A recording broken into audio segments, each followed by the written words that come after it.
The Owl House finale managed to include one of the most epic battles of the show, a flash-forward segment happening about 4 years later, and even a full on-screen death in a Disney show. I still can't believe the Owl House is over, but it's time to discuss the finale. First of all, as expected, the Collector received his redemption and even helped to defeat Bellows. He was finally accepted by the inhabitants of the Boiling Isles, and when leaving, King gifted his beloved toy to the Collector as a reminder about this part of his life and how every living being matters. Yeah, the Collector did live to find himself and grow up, but it doesn't mean he can't occasionally pay a visit like he did when everyone made a surprise for Luz. For the most part, the Collector's arc was finished with no questions, even though the history of his species is still not very well known, but who said that spin-offs or novels and stuff can't happen in the future. Now as for Luz, she finally had a highlight of her magic studying. She finally became Good Witch Luz and was able to quote her favorite character while defeating Bellows once and for all. But before that, she met King's dad,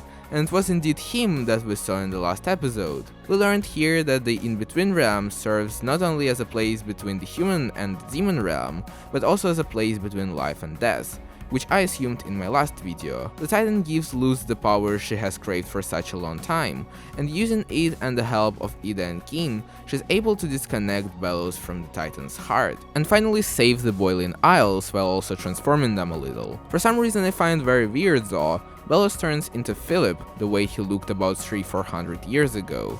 The Boiling Rain starts as Luz is quietly and patiently waiting for Bellows to face his death. Finally, he continues to lie, continues to try to prove his innocence, which of course is of no worth, and thus, the story of Brothers with a Bane is finished. The Boiling Isles are safe, however, glyph magic is gone.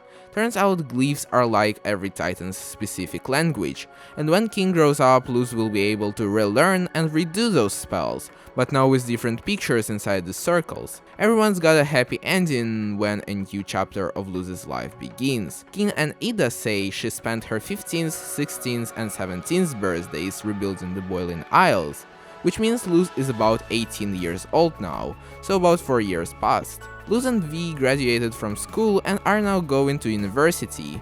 Luz chooses no other than all the tracks in the University of Wild Magic, where Ida now works as a headmaster and Gus as a teacher on the human realm. Meanwhile, Alador invents a device that allows to remove coven marks created by Bellows, so everyone would be able to explore wild magic freely again. Hunter now carves Talisman along with Ida's parents and even has a new one, while still remembering Flapjack, his first real friend. Willow is building her career in sports as well as Boscha, and others are working on improving the Boiling Isles. One thing I'm sad about is that we didn't get a Huntlow keys, but still a lot of cute moments. Hexside also resumes its life and educating process, however, it looks like Bump is now serving a less significant role, working as a gardener. Of course, Luz is now able to freely visit her friends, but it looks like it was the Collector who created the permanent portal door, and not King, as many assumed, since we hear Collector's line when Albert flies into the door. This incredible show,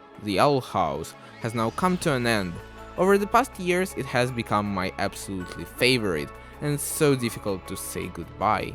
It definitely won't be my last video about it, however, as there are still more things and questions in the finale to discuss. So stay tuned for more, and if you're struggling to find a new show to hold on to and watch, check out Moon Girl and Devil Dinosaur. I already made a few videos about it.